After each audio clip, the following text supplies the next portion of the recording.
Thank you for being with us today for this, your daily 180 Bible study. We're talking about the simple New Testament church, and we began yesterday looking at Matthew chapter 16, 13 through 19, and I want us to read again verses 18 and 19. Jesus said, "And I also say to you that you are Peter, and on this rock I will build my church, and the gates of Hades shall not prevail against it, and I will give you the keys of the kingdom of heaven.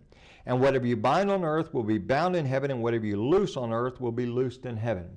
That foundation upon which Christ is building the church is his deity. Back in verse number 17, he pointed out that what Peter said about him, that he was the Christ, the Son of the living God, that is the foundation for the church. We pointed out yesterday that Jesus is looking forward and saying that the church would be established in the future.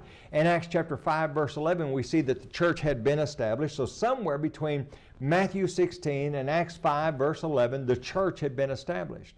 Now I want to point out something else. Also, in Matthew chapter 16, verse number 19, Jesus promises that the keys of the kingdom would be given to Peter. In other words, the way to get into the kingdom. Do you notice that the words church and kingdom are used interchangeably? They're interrelated. They're one in the same. Well, keep this in mind. The kingdom is talked about in Matthew chapter 16, verse 19, but when you go over to Colossians chapter 1, we see there that people have been conveyed into the kingdom. Now, isn't that interesting?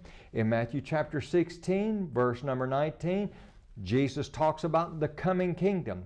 In Colossians chapter 1 and verse number 13, we see that the kingdom's been established. Somewhere between Matthew 16 and Colossians 1:13, the kingdom had been established. Now, this is very crucial because there's a lot of well-meaning, very sincere people who will tell you that the kingdom has not yet been established. But the fact of the matter is, we see that it has been established, and we're going to look at this some more. What is the significance for us? We're going to be talking about it this week. I hope you'll continue to join us for your daily 180 Bible study.